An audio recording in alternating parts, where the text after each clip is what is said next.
La realidad, según nuestro cerebro. El concepto que tenemos de la realidad es muy peculiar. Muchos de nosotros pensamos que la realidad es una situación global existencial que alguien ha diseñado para que nosotros la percibamos de una manera concreta y exacta. Sin embargo, en la práctica, somos organismos que poseemos un cerebro desarrollado durante millones de años asociado a sentidos como la vista, el oído, el tacto o el olfato. Estos sentidos nos transmiten una información que nuestro cerebro interpreta, y que le hace percibir una situación concreta en función de sus necesidades. Estas señales de los sentidos es lo que recibe para apoyar su interpretación, pero quizás esta interpretación no sea indiscutible. Por ejemplo, podemos percibir que determinado objeto tenga color, pero es posible que no sea así. E incluso el color no sea más que una estrategia usada por el cerebro para orientarse mejor, y difiere en función de la luz, de los ojos y otras particularidades. Un perro no ve lo mismo que nosotros.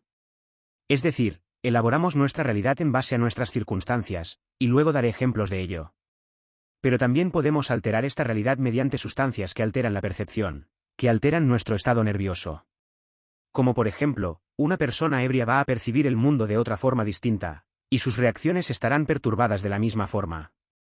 Por no hablar de drogas que alteran sentidos, como la vista, o el oído. El estrés y la tristeza, o los celos, también alteran la realidad, así como la euforia. Y las sustancias que mencionamos anteriormente también pueden conducirnos a la euforia y a la tristeza, para alterar nuestra percepción, y quizás ver gigantes donde solo hay molinos. Podemos alterar lo que conocemos por realidad de un minuto a otro. No tenemos la misma percepción a los 20 años, que a los 50 años. Cambian muchos factores. Existe una diferente funcionalidad orgánica, desde el riñón, pasando por la vejiga, el corazón, el hígado, las glándulas suprarrenales, las hormonas y, por supuesto, el cerebro, la amígdala, la memoria, etc. También poseemos diferentes niveles de azúcar en sangre, diferentes niveles de colesterol, diferente situación emocional, que probablemente nos perjudica. Carecemos de esa juventud de los 20 años, de esa maquinaria afinada, de esa frescura vital, esas emociones a flor de piel, esa tendencia al riesgo, a buscar nuestros objetivos con los ojos cerrados y a afrontar la vida con pasión. Los ojos cambian, y lo que interpreta el cerebro, también. Y cuando tengamos 80 años, nuestra realidad será otra cosa completamente distinta. Es probable que nos sintamos felices sentados en el banco del parque después de cobrar la pensión, sin tener que afrontar nuevos retos para los que no estaremos preparados. Veremos correr a los niños de un lado a otro y nos preguntaremos qué hacen, pero nos parecerá entrañable, porque nosotros también vivimos esa realidad aumentada, esa absoluta falta de consciencia, en un mundo de color de rosa. Esta es la visión que percibe mi cerebro tratando de tener en cuenta la visión de otros.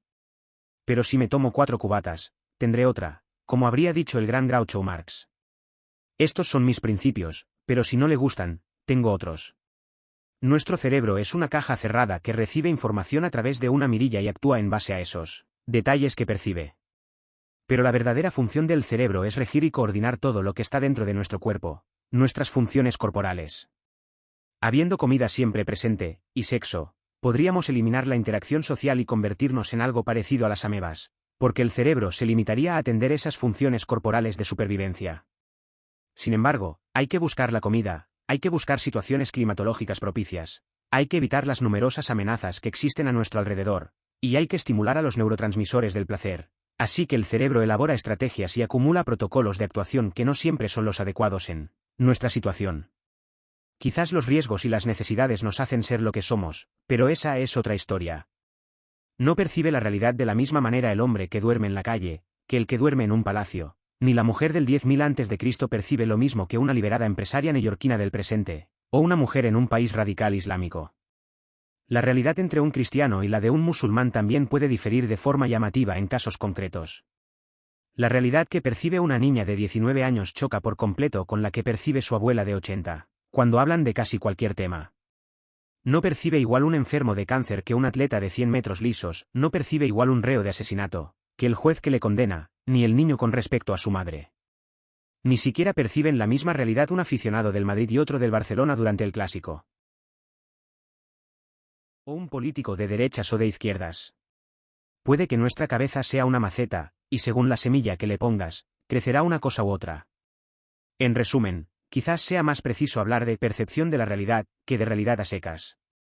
Porque es posible que si exista solo una, Pero cada uno de nosotros solo contempla una versión basada en nuestras herramientas. Nuestro cerebro es un órgano de 1,5 kg conectado a cada célula de nuestro cuerpo que percibe su mundo exterior en base a esos pocos sentidos, y a las necesidades. Pero esa percepción es completamente distinta de un individuo a otro, aunque inventemos leyes y códigos para unificar criterios. Si te suscribes, YouTube te hará llegar más vídeos sobre el cerebro y sus códigos. Si te ha parecido interesante, dale un like, deja tu opinión, basada en tu percepción, en los comentarios.